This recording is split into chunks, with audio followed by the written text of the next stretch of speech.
here at the Office of Veterans Services at Virginia Tech. We're joined by two Virginia Tech colleagues this evening. Juan, who is also with the Office of Veterans Services. He's a certifying official here. And Thomas, who's with New Student and Family Programming. He is part of Hokies on Track and has helped us, coordinated with us to make this available for you. He is recording this session and will be making some edits and then posting this session on the Virginia Tech website so that other families, other student veterans, and dependents and parents if they were unable to meet with us this evening, they'll have an opportunity to get this information as well. We're going to be talking about a number of different benefits this evening and how the process works so that you're aware, everyone you know what your student needs to do. As a student, you know what you need to do to make everything happen. We will give time to ask questions intermittently as well as at the end of this session to try and address any questions that were not covered by the information that we're providing. So I am going to, first off, I guess, let me give you Thomas and Juan a chance to introduce themselves, and then I will share my screen and we'll get started with the presentation. So Juan. Hi, everybody. I'm Juan Cordero. Like she said, I'm one of the school certifying officials here at Virginia Tech. So any of the processing for the GI Bill, any of your questions when you call the office, anything like that, you're probably going to end up talking to John or I.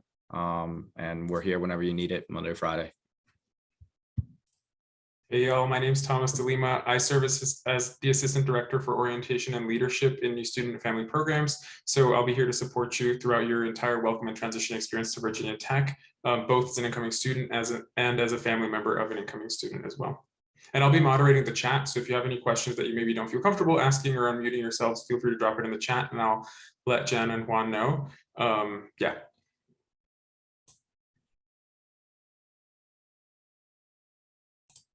Jana, you're muted. So it's not a meeting until somebody has to take mute off. I'm going to share my screen here so we can get started. So we are the Office of Veterans Services here at Virginia Tech. We serve students who are using Veteran Affairs education benefits while studying here at Virginia Tech. We can be reached at our email, which is veteran@vt.edu. We're located in Hillcrest Hall here on Blacksburg's main campus, Virginia Tech's main campus. We're here Monday through Friday, 8 to 5. One of the best ways to reach us is via email. Again, our email address is veteran@vt.edu. Our phone number is listed here as well as our website where you can get additional information, a lot of the information that we're talking about tonight. Staff members in the office, we have 3 full-time staff members, 3 certifying officials, myself, Juan, and Amber Snyder, who is a veteran services specialist here as well. We are soon to be hiring an additional part-time SCO as well, school certifying official. All right, so real quickly, I'm going to go over some of the parts of the process that's going to be the same for most of the benefits. First of all, for everybody, regardless of what school you're going to, you have to get a certificate of eligibility to be able to use your benefits. It doesn't matter if you've already transferred benefits. If you haven't applied to use your benefits, we can't do anything with them. So first things first, you go to va.gov and apply for it. It takes them about 30 to 45 days to get back to you with a certificate of eligibility. That is the first thing we're gonna need before we're able to certify any benefits. If you've already used benefits before, especially Chapter 33 benefits, the post 9/11 GI Bill, if you've used those before, you should be able to post or rather get a screenshot of a summary of benefits from e-benefits, and we can use that just as well as we as a regular COE. If you're new to VT but have used your benefits somewhere else, be sure to file a form 22-1995 or a 5495 rather, which is a change of place of program with the VA. You can do it online. It takes maybe 5-7 minutes just to change your school so the VA can track them where you're at. After orientation and everything like that, once students are enrolled in classes, that's when the second step of the process really gets going for us. Your students will go into Hokie Spa and fill out the VA enrollment certification form. That's what lets us know that they mean to use benefits for this term. This is something that has to be done every semester and has to be updated every time they add a class, drop a class, withdraw, change the modality of a class, anything like that. They need to do it again and let us know that something has changed. Students can't take classes that are not going towards their degree program. So that's why this is so important. Excuse me. And then new to the process is the VA's enrollment verification, which is completely unrelated to anything to do with Virginia Tech, but you have to set up with the VA for them to send you text notifications. And they'll do this every month, just confirming that your student's still enrolled. You respond a simple yes or no to that question, and they'll continue sending VAH. If you don't do this for 2 months, they will cut off your benefits. So obviously pretty important for you all to do this. This applies to chapters 33, 30, and 1606, which is the reservist GI Bill. Most of them are going to be, for 33 rather, it's going to be a text or an email. You just respond to that very quickly. And then for the other benefits, it's through Wave, which they should be pretty familiar with. And yeah, that's about it for this one. Okay, so the first benefit that we're going to talk about is the post 9/11 GI Bill, which we also refer to as Chapter 33. Additionally, the benefits that we'll talk about for Chapter 33 apply to students who receive the Fry Scholarship. Fry Scholarship is for those dependents whose parent has died in combat. So for these benefits, the benefits that you receive are tuition and fees. You receive a book stipend. You receive a monthly stipend, which is the equivalent to BAH here in Blacksburg, and you receive an in-state tuition rate. So for tuition and fees, that's going to be the tuition that's charged, the student fees, as well as any additional fees that might apply to a class that the student is taking. The book stipend is $1,000 per year. So that's $1,000 between the fall semester and the spring semester. What that means, though, is that let's say a student registers for 18 credit hours for the fall semester, and so therefore receives a book stipend of maybe $700 or $800. Well, when the student applies for spring semester, if the student is full-time, it doesn't matter if they're registered for 12 credit hours or they're registered for another 15 credit hours. They're only going to get the remaining amount of that $1,000 book stipend. So if they received $700 in fall, they're only going to receive $300 for the spring semester. It never goes over that $1,000 mark for the book stipend. Then the monthly stipend, as I mentioned, for Chapter 33 is based on the BAH rate for an E5 with dependents here in Blacksburg. Right now, that's sitting at about $1,362. So if the student is enrolled full-time, that's the stipend that they will receive, unless, of course, it changes soon. For the in-state tuition, if you are a student who is not domiciled here, you are not a resident of Virginia, then while you are using the Chapter 33 benefit, you will receive, or you will be charged tuition at an in-state rate. So for the months that, or excuse me, the semesters that you are using the Chapter 33, you will be charged at an in-state rate if you're considered out of state. It doesn't make you an in-state student. It means that your bill, which when you first get it is going to have an out-of-state tuition rate on there. It means that your bill will be adjusted for an in-state rate for that semester. But it only happens if you are using the benefit. So in order to make this process happen, the first thing you need to do is you need to apply. If you are eligible for the post 9/11 GI Bill, you still have to apply for it. You have to go to va.gov and complete your Chapter 33 application. What will result from that is your certificate of eligibility, which comes about 30 to 45 days after you've completed that application. Make sure when you're doing the application that you're putting information in correctly. A lot of times, for example, well, not a lot of times, if we see a denial of benefits, it's not even denial of benefits. You get a letter that says, yeah, you're eligible, but your program isn't one that's approved. Sometimes students get a letter like that. And if they get a letter like that, it's usually because they put some kind of information in there that wasn't completely accurate. It might be, for example, that the student put Virginia Tech on the application instead of Virginia Polytechnic Institute and State University, for example.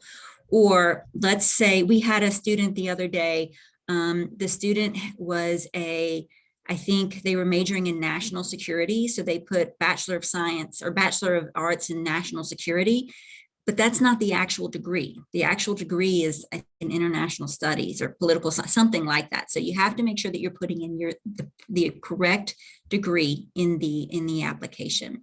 If it gets denied, those are usually the two things that come up. Once you've applied, you have your COE, you need to get that COE to us. And you can go ahead and apply now. You don't have to wait. If you are still trying to decide which school you're going to go to or which school the student's going to go to, your child's going to go to, that's okay. If you're still going to use the benefits, go ahead and apply. Okay. That COE needs to come to us. It can be emailed to veteran@vt.edu. Then the student is going to register for classes. Most students don't, most incoming freshmen don't register until around the June, July timeframe. Once they have registered for their classes, they need to go into Hokie Spa to fill out the Veteran Enrollment Certification form. This is available on Hokie Spa. Hokie Spa is a student database system. Once a student is a Hokie, they become very, very familiar with Hokie Spa because they're going to do everything on it. You pay your bill, you're going to register for classes, you're going to check your grades, all kinds of fun stuff, to include filling out this form. This form has to be filled out every single semester. If the student doesn't fill out this form, we don't know that they're using the benefit. So it has to be filled out every semester. The sooner this form is filled out, the better, because the sooner we can start working on the certification process for the student. The student can fill it out at any time once they've registered for classes, but we like to say fill it out no later than 1 week before the bill date. In fall, the bill date is August 10th. We really prefer you to fill it out before that, though. Once the form has been filled out, for students who are using Chapter 33, we are going to post a pending credit. What that means is we now know that the student is using Chapter 33, so we know that VA is going to pay for tuition and fees. We're going to calculate what those fees are, and we're going to ask the bursar's office to put a pending credit on the account. That tells the bursar, or tells the Virginia Tech, how much they can anticipate VA paying towards the bill.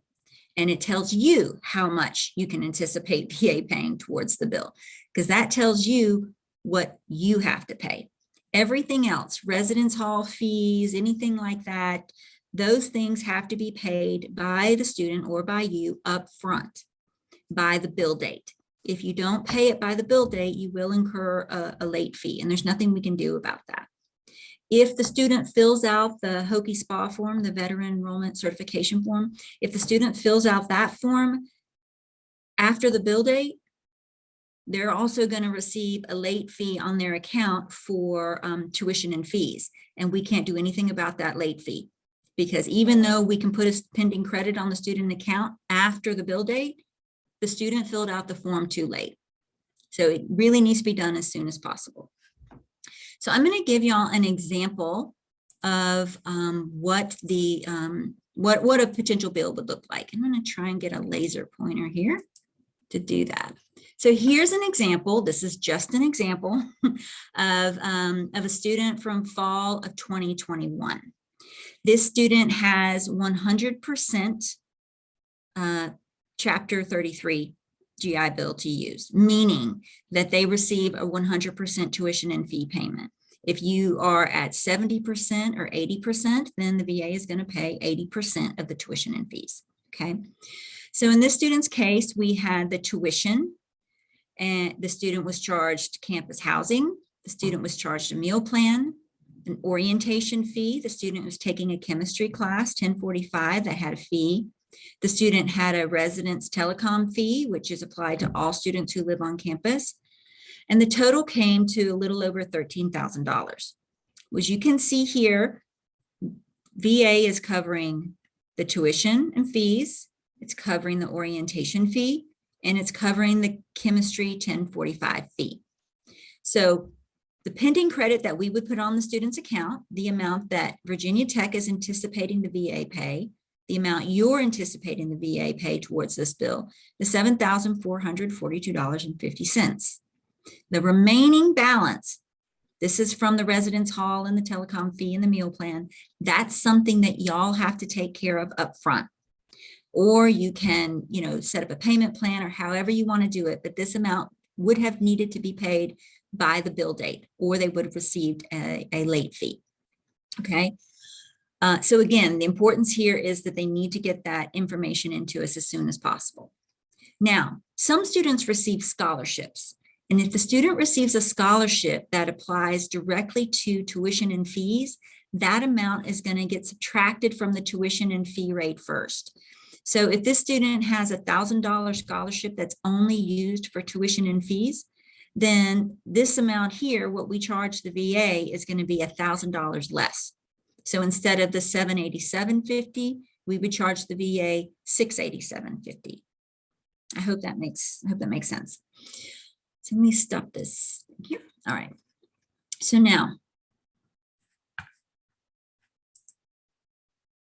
trying to get this to move. There we go.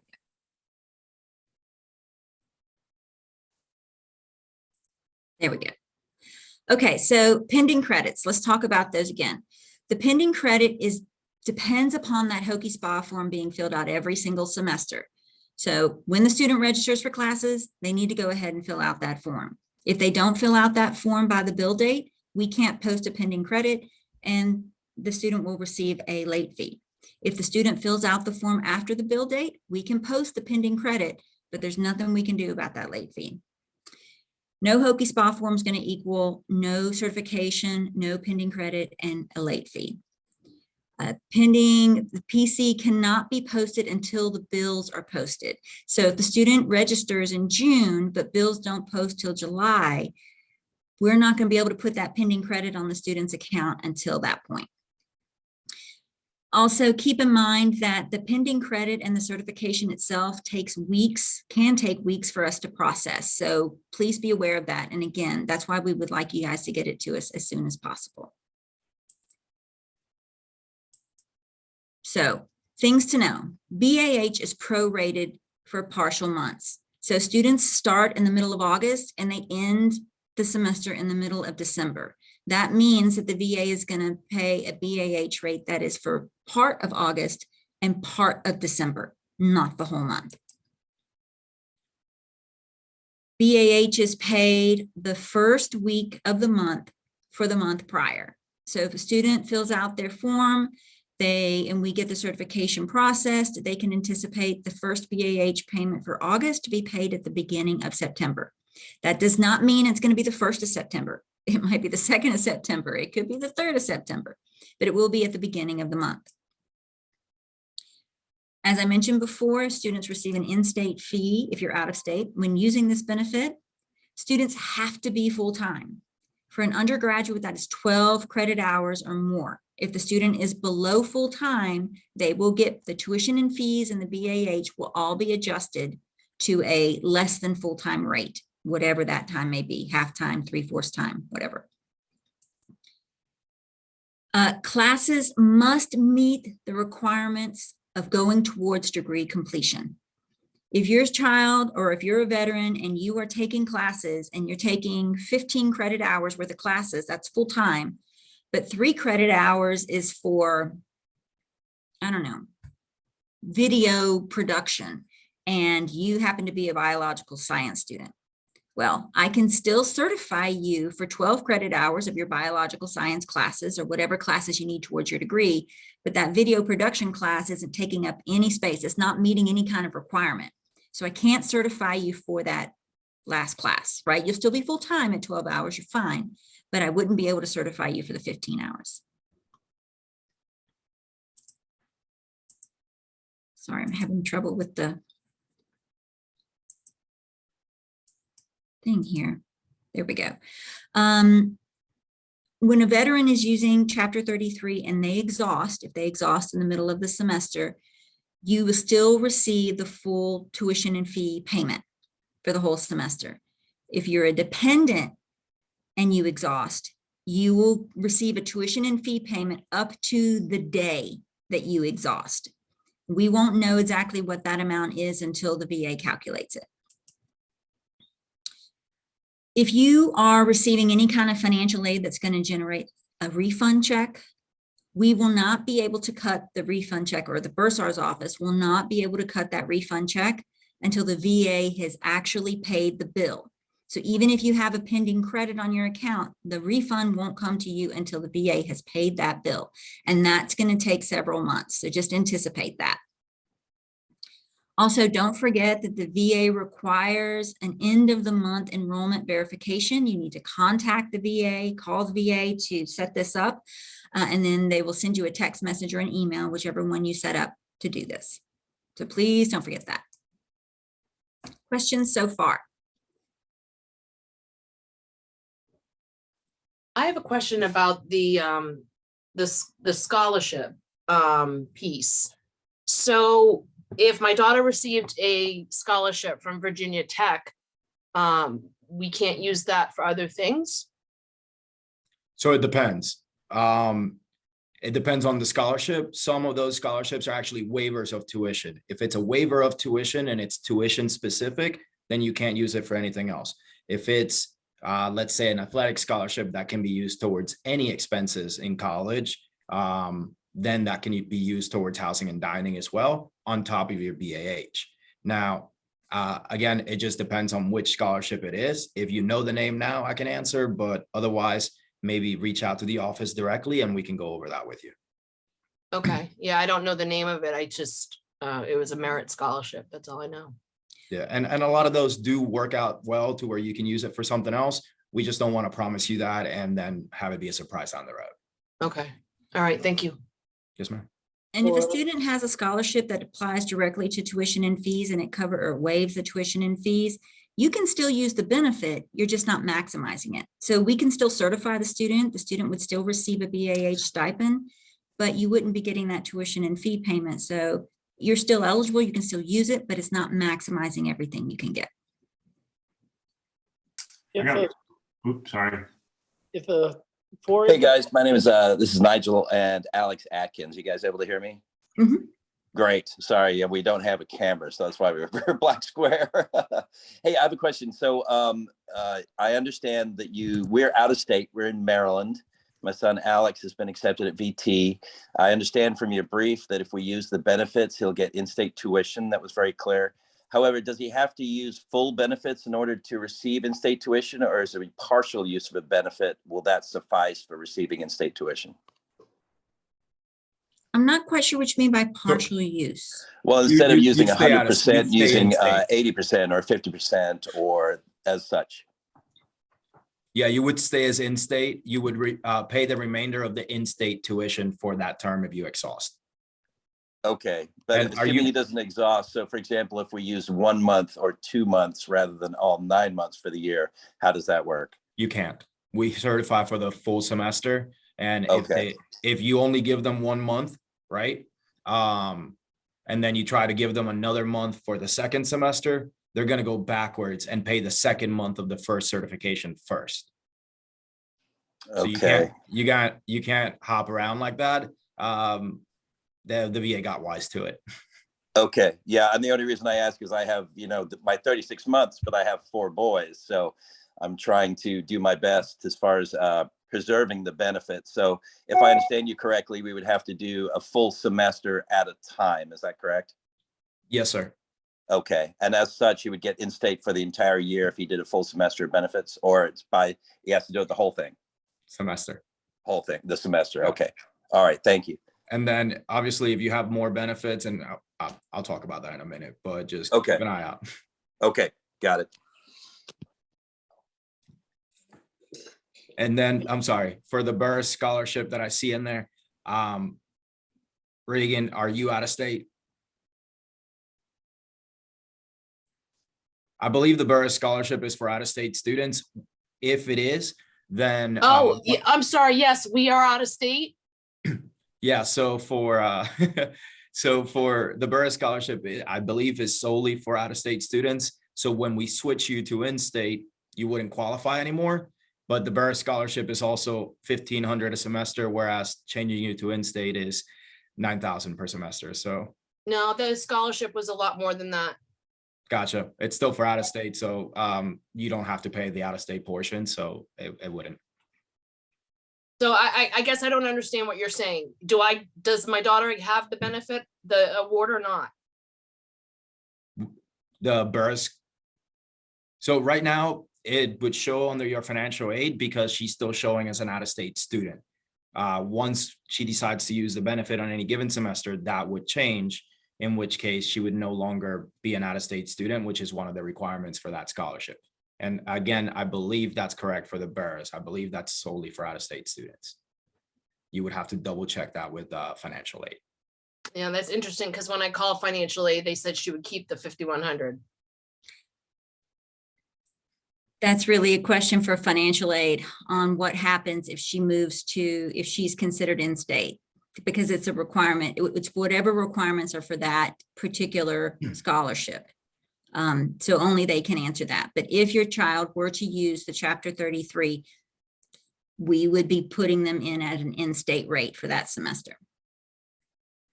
And she would not get the scholarship. I don't know. Again, you need to double check on that with financial aid.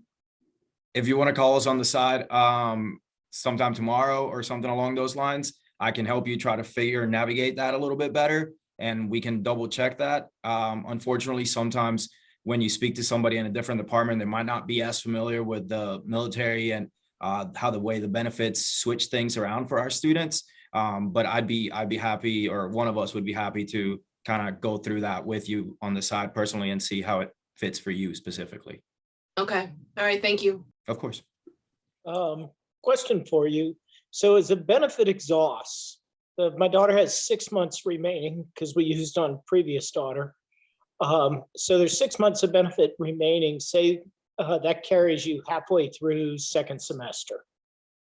Is the remainder of the tuition billed at the in-state rate, or is the remainder now have to go up to out of state because we're out of state?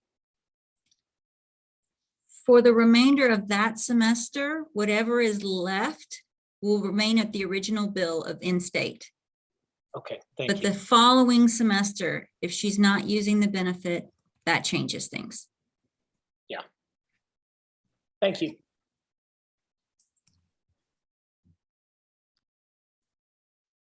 This is me. All right.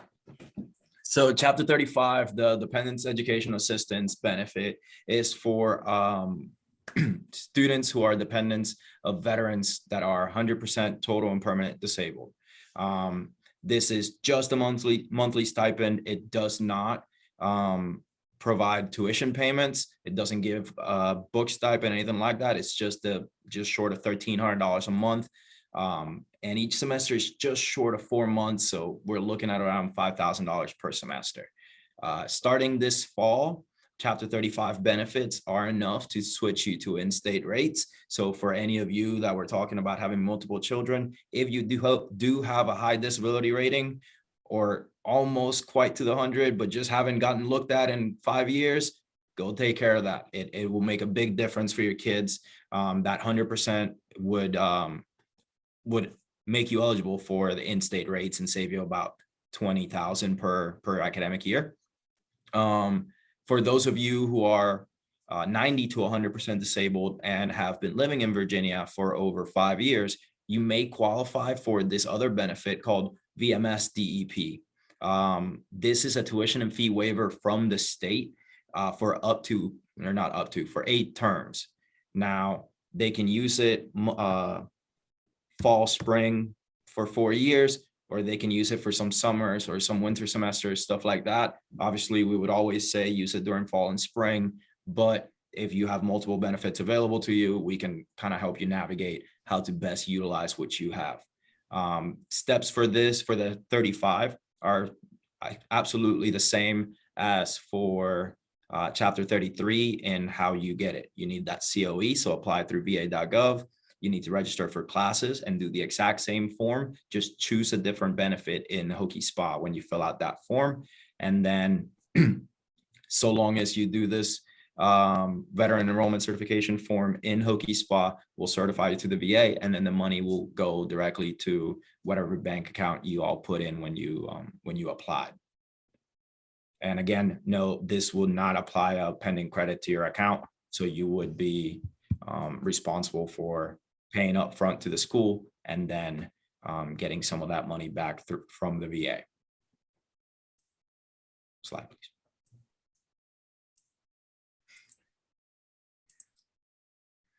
And just to, hit this again, Hokie Spa form every semester, no Hokie Spa form, no money. And it can't take us a couple weeks to process. You will be notified exactly when we do it. At that point, if you're switching between benefits or anything like that, it's good to look at those emails that the student, and I repeat, the student will receive as soon as we certify. So if you want to stay on top of this, stay on top of the student. The stipend is prorated for partial months. So in August, they don't start until the 20-something, for example, then you only get 10 days of BAH for that month. In May, same thing at the end. So it comes at the first week of the month for the month prior. So you're always going to be a little bit delayed, and it's kind of hard to plan on making your payments to the school based on BAH timing, just because the VA pay when it does. In-state tuition when using Chapter 35 or 33 for that matter, full-time 12 credits, anything less than full-time, you'll get a partial stipend if you go below 51%. So 6 credits or less, then there's no stipend, and you'll use benefit a little bit different. Classes must go towards whatever degree you are seeking. That includes any double majors, minors, or anything like that. So if you want to take more classes that don't necessarily go to your main major, that's fine, so long as you declare and are working with an advisor to reach those goals. Exhausted benefits, same as with 33, they will stop on the day that they exhaust, and then moving forward, you won't get any more. VMS DEP that I spoke about earlier is process directly between the state and the bursar's office. We can help you navigate some of it. We can talk to you about a little bit of what we know, but realistically, this is something you do with the state, and they send it directly to our accounting department to apply that waiver on your account. We can tell you what we've seen before and how we've seen it work, but we don't actually control that benefit or certify that one for you. We are only in charge of Chapter 35. And for the VMS DEP, there's no monthly VA enrollment certification. And I apologize, for the Chapter 35, there's no enrollment certification. So there's no text or anything like that you need to deal with yet. So we'll see what the law changes come through. And I think that's it for that. Any questions? Yes, you can use VMS DEP and Chapter 35 together. If that's an option to you, it's basically like having post 9/11 all over again. And both of those benefits, it's not like the post 9/11 where you have to share it or divide it between dependents. Each dependent would get 36 months of Chapter 35, and each eligible dependents would be getting 8 semesters or 8 terms of VMS DEP. You cannot use VMS DEP in Chapter 33 just because VMS DEP is a waiver of tuition. So it'd be like those scholarships that didn't help before. And yes, you can use the post 9/11 for your master's. I'm going up the questions. Any majors not covered by Chapter 33? Most of our majors are covered. We just did a catalog review, so everything that we have on our catalog is covered except for certificate programs. Those are not. So on the undergrad level, that's not really something you have to worry about too much. For masters, if the certificate goes in conjunction with the degree you're seeking, meaning they're the same classes, it's just that if you stop short, you may get a certificate or something like that. The certificate fee, which is $25, would not be covered. But because the classes are going to the larger major that you are pursuing, then the classes would be covered. Scholarships do not come into play with Chapter 35 because they're not paying for tuition.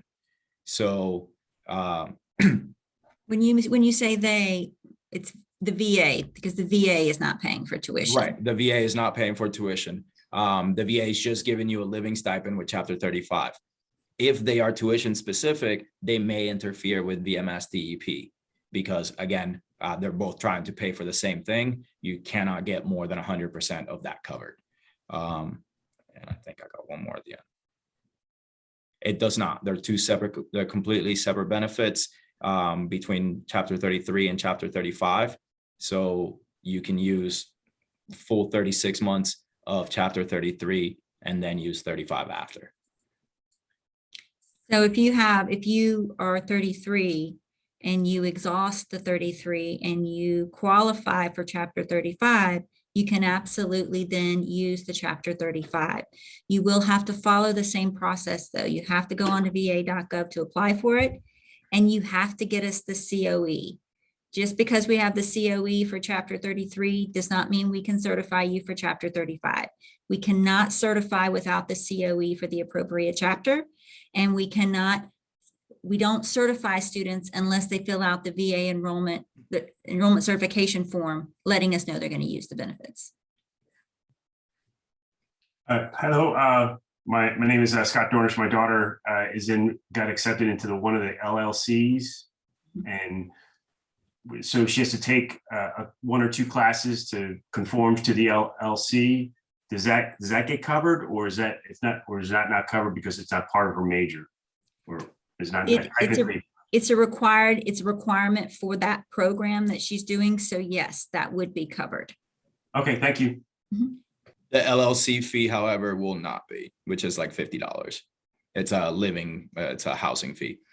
For the, and Mr. Jackson, for the VMS DEP Tier 2, they opened up VMS DEP to more than it used to be, and they just made it to where Tier 2 pays a little bit more, and that is for veterans whose 90 to 100% disability comes directly from military action, so combat. The Tier 2 benefit basically amounts to an extra $600 to $900 a semester in the form of a stipend from the state. And you can Google VMS DEP Virginia. First link that'll come in is their page. You can look through that, and then that should guide you through applying and all the requirements, required documentation, stuff like that.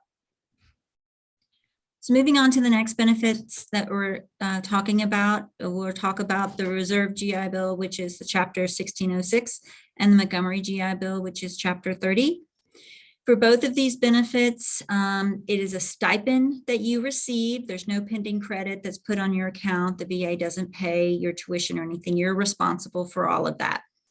For the 1606, you do need to submit your DD 214 so that you can get in-state tuition. And the monthly stipend is around $400 a month if you're a full-time student. If you've got a kicker, that amount will be adjusted based on the kicker. The Montgomery GI Bill is the same way. Because Montgomery GI Bill is only for veterans, you receive an in-state rate the moment you move to Virginia. So the moment you make Virginia your home of record, then you get the in-state rate. So you're set there. Again, it's a monthly stipend. The Montgomery GI Bill is a little tricky as far as the amount that you receive because it depends on your dates and time of service, and it also depends on whether you have a kicker or not. It's well over $1,000 per month, but again, it's kind of based on some other factors, so that's why we don't have the exact amount on here. The process, if you haven't noticed a pattern here, please feel free to notice the pattern. We need your COE. And then you need to register for classes before you can fill out the veteran enrollment certification form, which we often call the Hokey Spa form. You really should fill that out by the bill date. The sooner the better. And we cannot certify you for your enrollment until we have that Hokey Spa form and of course the COE. So again, reviewing for 30 and for 1606, there's no pending credit. You must pay the bill by the due date or you'll incur a late fee. And you have to do a monthly verification for these benefits, and you'll do that through Wave. The Hokey Spa form needs to be done every semester. No Hokey Spa form, no certification, no stipend. And again, certifications can take weeks to process. So again, the sooner the better. So we've got hundreds that we process every semester, hundreds and hundreds. So we want to try and get this moving as fast as possible so that you get paid on time, or as close to on time as the VA will do. The stipend is partial for partial months. You need to be full-time, again, 12 credit hours for undergraduate, 9 credit hours for graduate in order to get a full stipend. And the classes must meet a degree completion requirement. And if you exhaust the benefits, they're going to prorate that to the day.